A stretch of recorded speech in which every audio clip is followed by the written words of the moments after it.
Gulistan news देख रहे हैं आप। अभी तक का ताजा उर्दू खबरनामा लेकर आपका मेजबान ज़ुहूर लोला भी आपकी खिदमत में हाजिर। तफसीलात से पहले सुर्खियों पर एक नजर।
सुर्खियों के बाद खबरें तफसीलात के साथ। वज़ीर आज़म नरेंद्र मोदी ने आज अपने माहाना रेडियो प्रोग्राम मन की बात से कौम को खिताब किया। ये मन की बात की 99वीं किस्त थी।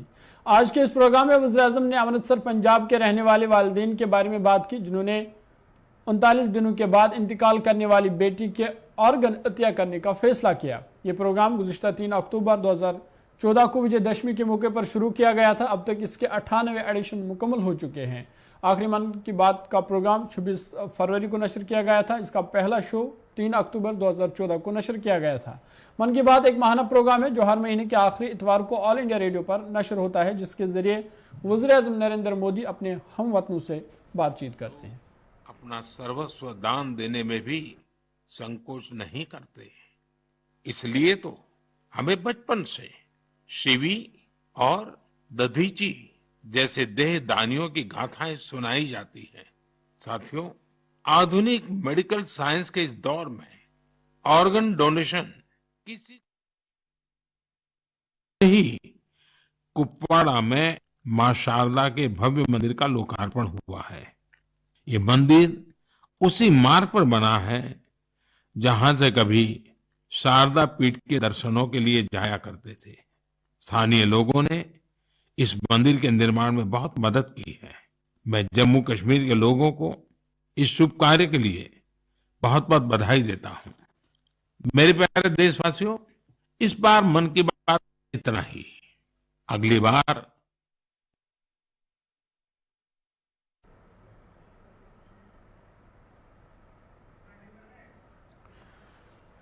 वज़ीर आज़म नरेंद्र मोदी को आप सुन रहे हैं, जो मन की बात प्रोग्राम में टिटवाल शुमाली ज़िला कुपवारा के टिटवाल में जो गुज़िश्ता दिनों मंदिर का इफ्तिताह किया गया उसके बारे में बता रहे थे और मुल्क के लोगों को, देशवासियों को मुबारकबाद दे रहे थे। नादरू कहते हैं। कश्मीर के नादरू की डिमांड लगातार बढ़ रही है। इस डिमांड को देखते हुए डल झील में नादरू की खेती करने वाले किसानों ने एक एफपीओ बनाया है। इस एफपीओ में करीब 250 किसान शामिल हुए हैं। आज ये किसान अपने नादरू को विदेशों तक भेजने लगे हैं। अभी कुछ समय पहले ही इन किसानों ने 2 खेप यूएई भेजी है। ये सफलता कश्मीर का नाम तो कर ही रही है, साथ ही इससे सैकड़ों किसानों की आमदनी भी बढ़ी है। साथियों, कश्मीर के लोगों का कृषि से ही जुड़ा हुआ ऐसा ही एक और प्रयास इन दिनों अपनी कामयाबी की खुशबू फैला रहा है। आप सोच रहे होंगे कि मैं कामयाबी की खुशबू क्यों बोल रहा हूं। बात है ही खुशबू की, सुगंध की ही तो बात है।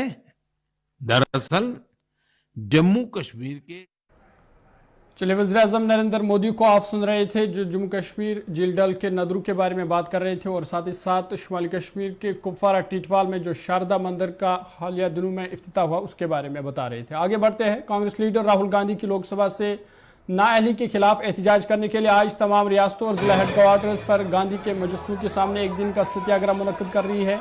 सत्याग्रह सुबह 10 बजे से शुरू हुआ है और ये शाम 5 बजे खत्म होगा। कांग्रेस सदर मल्लिकार्जुन खड़गे और party general secretary Priyanka Gandhi Vadra ने दिल्ली राजघाट पर सत्याग्रह किया। याद रहे कि गुज़िश्ता की सूरत की एक अदालत ने 2019 के हत्या की इज्जत के मुकदमे में राहुल गांधी को मुजरिम करार देने के एक दिन बाद उन्हें लोकसभा से भी नाअहल करार दिया।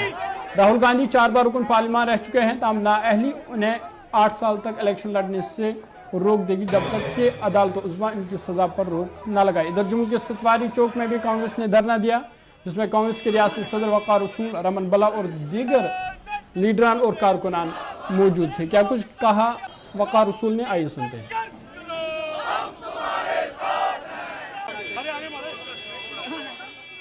ये मुझे लगता है कि डेमोक्रेसी के काले दिन आज मोदी राज में चल रहे हैं। आपने देखा किस तरीके से राहुल गांधी की जो मेंबरशिप है, पार्लियामेंट मेंबरशिप है, वो कैंसिल की गई, एकदम उसको डिसमिस किया गया पार्लियामेंट से, और जो फर्जी केस उस पर लगाया गया। और इस वक्त अपोजिशन को पूरा दबाया जा रहा है, पूरे मुल्क में दबाया जा रहा है। हर एक अपोजिशन लीडर को परेशान किया जा रहा है। स्टेटों में किस तरीके से गवर्नमेंटें उखाड़ी जा रही हैं, किस तरीके से पैसों से गवर्नमेंटें बदली जा रही हैं। तो आज जो कांग्रेस पार्टी यहाँ बैठी है गांधी जी की स्टैचू के नीचे सतवारी चौक में, हमारे फुल डे आज यहाँ पे सत्याग्रह है और पूरे ऑल इंडिया में है। इसलिए मोदी सरकार के खिलाफ जो आज अनडिक्लेयर्ड इमरजेंसी जो है मुल्क में चल रही है, अपोजिशन को दबाया जा रहा है। हर एक संस्था जो है मोदी जी ने अपने कब्जे में करके रखी है। पूरा हर एक सिस्टम जो है, चाहे इलेक्शन कमीशन, और हमारी स्टेट की हालात भी आप देखो कि 9 साल से यहाँ इलेक्शन नहीं है, पूरा डिक्टेटर सिस्टम चल रहा है। एलजी हुकूमत आर्डर पे आर्डर निकाल रही है, लोगों को परेशान कर रही है। और खासकर हम आज राहुल जी की सॉलिडरिटी में यहाँ पे बैठे हैं और हम राहुल जी के साथ खड़े हैं। चाहे हमें यहाँ पे पूरा साल भी बैठना पड़े, बैठेंगे, धरने देने पड़े, साथ देना पड़े, जुलूस निकालने पड़े, लेकिन राहुल जी के हम पूरे साथ शाना बशाना खड़े हैं।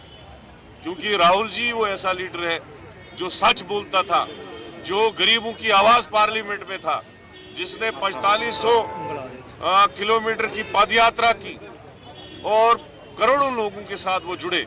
इसी बौखलाहट से आज भाजपा ने उनके खिलाफ एक साजिश रची और उस साजिश के तहत उनकी आज परमानेंट पार्लियामेंट मेंबरशिप जो है वो कैंसिल कर दी। तो इसीलिए आज हम यहाँ पे बैठे हैं। चलिए आगे बढ़ते हैं। जम्मू कश्मीर के जिला रियासी में उधमपुर श्रीनगर बारामूला रेल लिंक पर दरियाई चिनाब के ऊपर जेर तामीर बुलंद तरीन रेलवे ट्रैक पर आज एक छोटी ट्रेन आजमाइशी तौर पर चलाई गई। बिल्कुल सर, इस छोटी ट्रेन को रेलवेज के वजीर अश्विनी वैष्णव ने हरी झंडी दिखाकर रवाना किया। ये छोटी रेलगाड़ियां 2 साल तक इस ट्रैक पर चलाई जाएंगी। रेलवे ट्रैक पर पुल तकरीबन 1400 करोड़ रुपए की लागत से तामीर किया जा रहा है। हिंदुस्तान की तारीख में किसी भी रेलवे प्रोजेक्ट को दरपेश सिविल इंजीनियरिंग के लिए यह सबसे बड़ा चैलेंज है। 111 किलोमीटर का ट्रैक मुकम्मल हो जाने के बाद श्रीनगर जाने वाली ट्रेन बगैर किसी रुकावट के कन्याकुमारी तक पहुंच सकती है। रेलवे के इस कौमी मंसूबे को साल 2002 में मंजूरी दी गई थी। इस रेलवे मंसूबे के बारामूला से उधमपुर तक 272 किलोमीटर की लंबाई है, जो वादी को मुल्क के बाकी हिस्सों से जोड़ता है।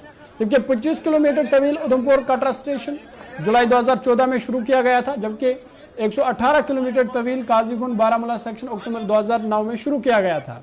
इसी तरह 18 किलोमीटर तवील बानहाल काजीगुंड सेक्शन जून 2013 में शुरू किया गया था। और रियासी जिला में बिकुल और कुरी के दरमियान रेलवे पुल बनाया गया है। हिंदुस्तानी रेलवे के मुताबिक ये पुल सिस्मिक जोन 4 के तहत आता है। जब पुल की तामीर 2002 में शुरू हुई थी, इस पुल को रेल राबते की जानिब से एक अहम कदम करार दिया गया था, जबकि इसमें किसी भी मुमकिन दहशतगर्दाना हमले के खिलाफ हिफाजती इकदाम भी है। ये पुल 8 शिद्दत के जिलजिलों और ज्यादा शिद्दत के दबाव को बर्दाश्त कर सकता है। दुनिया के सबसे ऊंचे रेलवे पुल को बनाने के लिए तकरीबन 300 इंजीनियर्स और 1300 कारकुनों ने 24 घंटे काम किया। इस पुल को कल 27,949 करोड़ रुपए की लागत से बनाया गया है और इसकी लंबाई 1315 मीटर है।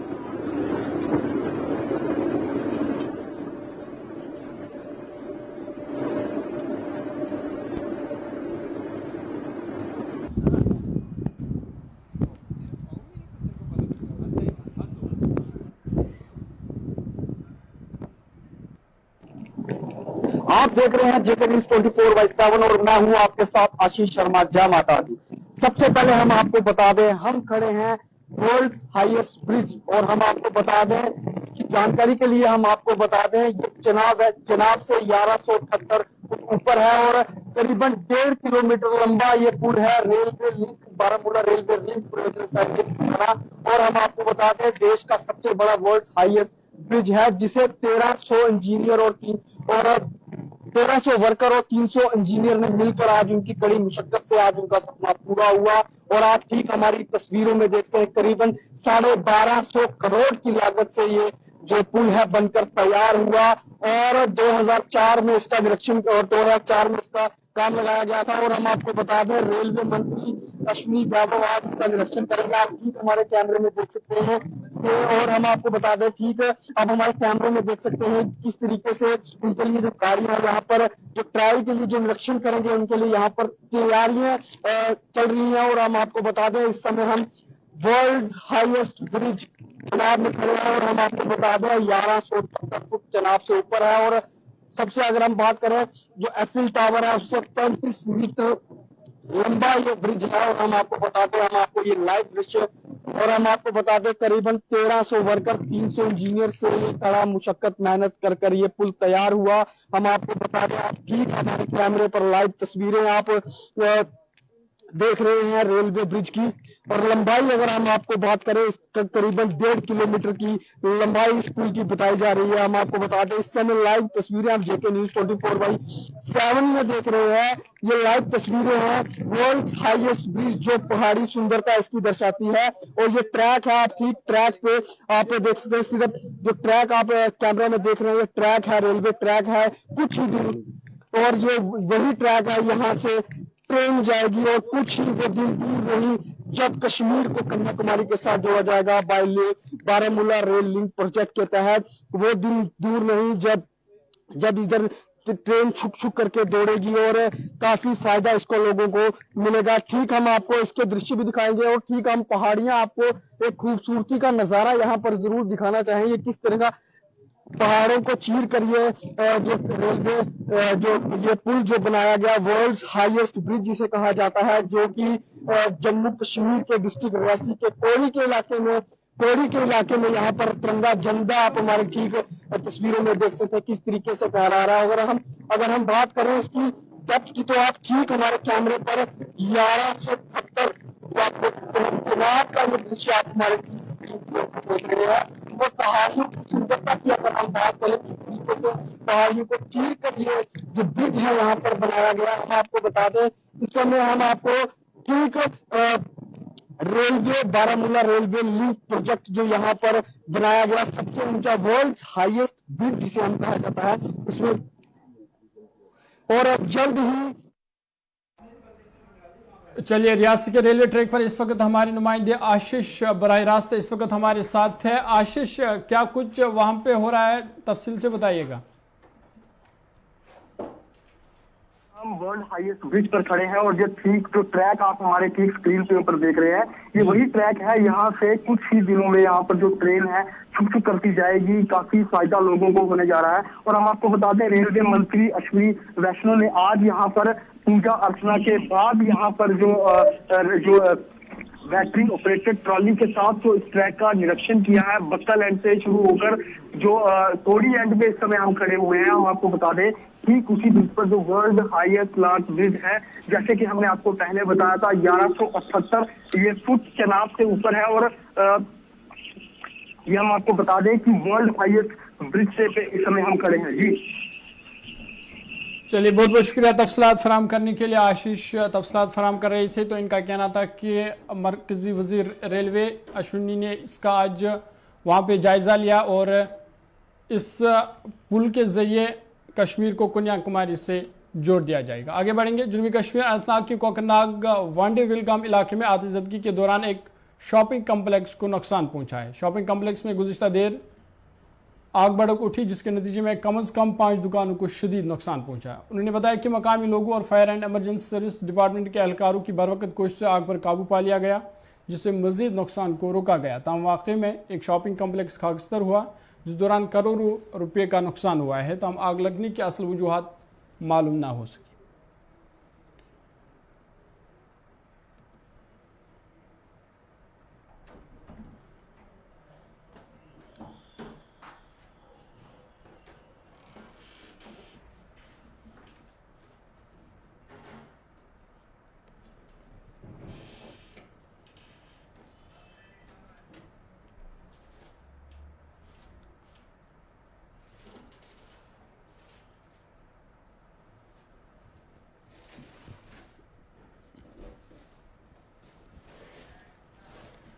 आगे बढ़ते वादी कश्मीर में रमज़ान मुबारक के दौरान ही रोज़मर्रा में इस्तेमाल होने वाली चीज़ों की कीमतों में इजाफा किया जाता है, जिसकी वजह से आवाम को काफ़ी मुश्किलात का सामना करना पड़ता है। इन अयाम में कुछ खुदगर्ज अनासर ज़ख़ीरा अंदोज़ी भी करते हैं, जिसकी वजह से आवाम को कई तरह की मुश्किलात से दो चार होना पड़ता है। लोगों का कहना है कि रमज़ान मुबारक से कबल अगरचे एक रेट पर चीज़ें फ़रोख्त की जा रही है, ताहम दूसरी तरफ रमज़ान मुबारक की शुरू होती ही इन्हीं चीज़ों को महंगे दामों पर फ़रोख्त किया जा रहा है। महकमा फूड के ज़िम्मेदारों ने लोगों से अपील की है कि वो अपने अपने इलाकों में ग्राम फरोशी के खिलाफ आवाज़ बुलंद करें और इन दुकानदारों से चीज़ें खरीदने से गुरेज करें जो इजाफी कीमतों में चीज़ें फ़रोख्त करते हैं।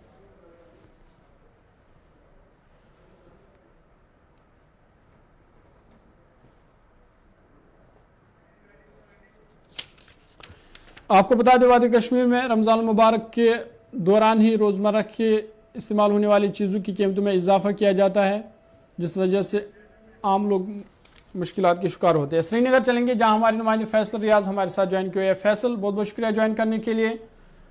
क्या कुछ तफसील आपके पास, क्योंकि लगातार शिकायतें मौसूल हो रही है कि रमज़ान से पहले एक रेट होती है और रमज़ान शुरू होती ही कीमतों में इजाफा किया जा रहा है, क्या कुछ वजूहात है इसके? देखिए बिल्कुल ज़हूर, अगर हम माह रमज़ान की बात करें तो जैसे ही माह रमज़ान आता है तो उसके बाद लोगों में चीज़ों की जो है डिमांड बढ़ जाती है। खासकर जो एशियाई खुर्दुनी है, एसेंशियल कमोडिटीज है, खाने पीने की चीज़ है, उनमें डिमांड बढ़ जाती है, क्योंकि लोग चाहते हैं कि वो अच्छे से अच्छे वैरायटी घर लेके जाए ताकि इफ्तारी के टाइम और सहरी के टाइम वो खा सके।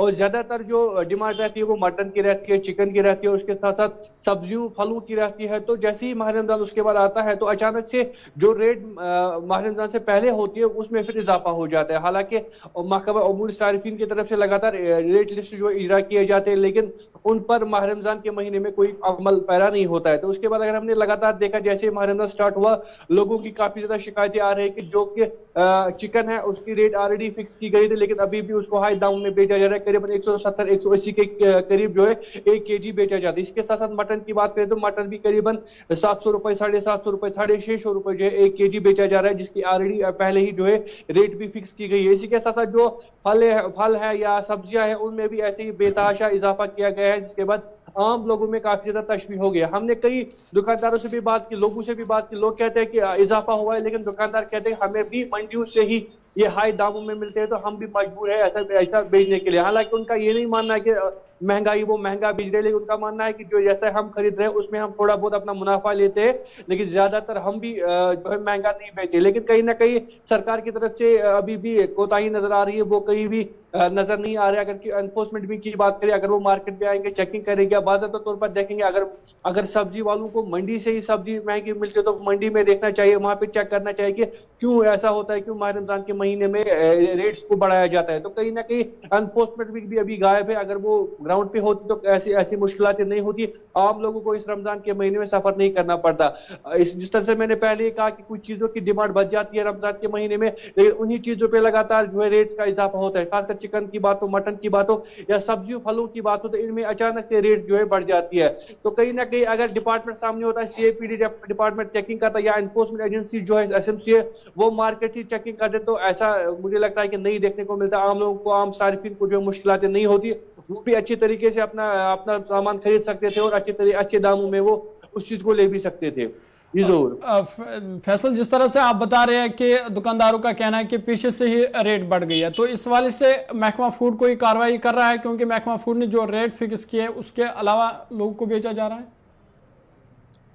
देखिए बिल्कुल, अगर मैं आपको बता दूं कि रमजान स्टार्ट होने के बाद ही महकमा उमूर सार्फिन ने एक रेट लिस्ट जारी किया था, लेकिन जो कि अभी कहीं ना कहीं जो है गायब है, कहीं वो इम्प्लीमेंट नहीं हो। जिस तरह से मैंने पहले कहा कि दुकानदार मंडियों पे इल्जाम लगा रहा है कि मंडियों से हमें महंगा मिलता है, लेकिन पहले मंडियों को देखना चाहिए, मंडियों पे एक रेट लिस्ट इजरा करना चाहिए कि मंडियों से किस रेट पे जो है ये बेचना है, और जो रिटेल शॉपकीपर है, जो छापी फरोश पे सब्जी बेचते हैं, उनको किस दामों में बेच दिया। तो कहीं ना कहीं ये कंट्राडिक्शन अभी है। एक रेट लिस्ट जो है रिटेलर के लिए इजरा होता है कि आप इस दाम पे भेजिए, लेकिन मंडी में उनको ही महंगा मिलता है, तो उसके बाद जो रेट लिस्ट भेजा जाता है, इजरा किया जाता है, उसकी वायलेशन होती है। तो कहीं ना कहीं एक कंप्रिहेंसिव प्रोग्राम लाना चाहिए, सबू को जो है सभी स्टेक होल्डर्स को एक टेबल पे लाना चाहिए। सबसे बात होनी चाहिए कि अगर मंडी से महंगा मिलता है तो क्यों मिलता है, अगर रेट ऐसी फिक्स की गई है तो क्यों आप इस रेट की जो है वायलेशन करती है। तो कहीं ना कहीं सभी स्टेक होल्डर्स को ऑन बोर्ड लेने की जरूरत है, चाहे वो रिटेलर्स हो, मंडी वाले हो, उनको एक जगह पे लाना है, फिर बात करें, उसके बाद ये मसला हल होगा।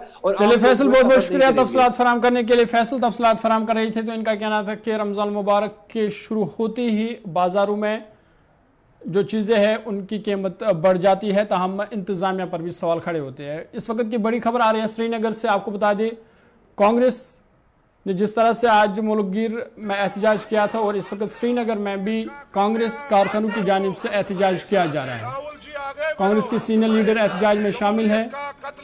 गुलाम मीर, तारिक अहमद कर्रा इस वक्त एहतजाज में शामिल है। उनके हमरा कई और भी कारकुनान हैं जो बीजेपी हुकूमत के खिलाफ इस वक्त नारेबाजी कर रही है। इंडियन नेशनल कांग्रेस, राहुल जी आगे बढ़ो। श्रीनगर से बराह रास्त ये तस्वीरें आप देख रहे हैं, जहां पे कांग्रेस के कारकुनान इस वक्त एहतजाज कर रहे हैं। कारकुनों की भीड़ लगी हुई है।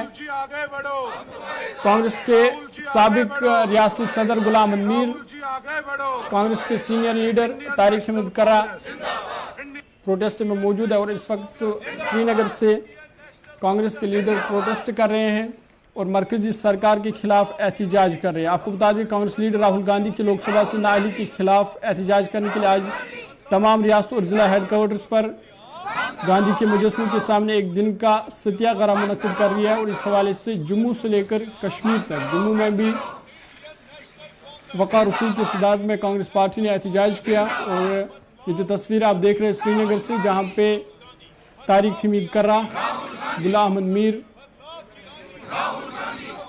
कांग्रेस प्रोटेस्ट को लीड कर रही है। श्रीनगर से बराह रास्त ये तस्वीरें देख रहे हैं, जहां पे मरकजी हुकूमत के खिलाफ एहतजाज कर रहे हैं। मालूम है कि पिछले हफ्ता 15 दिन से जो देश में गतिरोध बना हुआ है, पार्लियामेंट के अंदर और पार्लियामेंट के बाहर, पार्लियामेंट बजट सेशन का सेकंड जो शिफ्ट शुरू हुआ है, प्रेसिडेंशियल एड्रेस पर राहुल गांधी जी ने देश के लोगों के बिहाफ से सरकार पर 2-3 सवाल पूछे। अनएम्प्लॉयमेंट का, गरीबों का, किसानों का, नौजवानों का, और उसके साथ साथ ये भी पूछा कि ये अडानी जो देश का गरीबों का पैसा लेकर के लूट के चला जा रहा है, तो इसमें और मोदी साहब का आपस में क्या रिश्ता है। और ये जब उन्होंने डिस्क्लोज किया वहां पर उनकी सारी स्टोरी, उसके बाद से पूरी भाजपा और उनकी सरकार जुट गई कि कैसे भी राहुल गांधी की आवाज को ही बंद करो।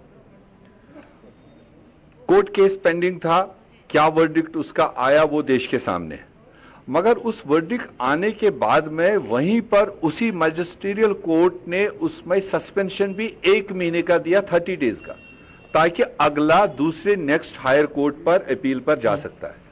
कानून कहता है कि जब तक एक्यूज को सारे कोर्ट के सारे दरवाजे पूरे नहीं होते हैं तब तक डिस्क्वालिफिकेशन नहीं होता है। मगर अभी एक मैजिस्ट्रियल कोर्ट ने एक फैसला सुनाया, दूसरे 3 दरवाजे भी बाकी हैं, और मोदी सरकार ने जो 10 दिन से पार्लियामेंट हंग पड़ी हुई थी, और इस डिस्क्वालिफिकेशन को बनाने के लिए क्विकली रातों रात पार्लियामेंट बिठाया और डिस्क्वालिफिकेशन ऑर्डर दे दिया। चलिए अभी तक के ताज़ा उर्दू खबरनामे में फिलहाल इतना ही। अपने मेजबान ज़ुहर लोलावी को दीजिए इजाजत। मजीद खबर और अपडेट्स के लिए आप देखते रहिए गुलिस्तान न्यूज़।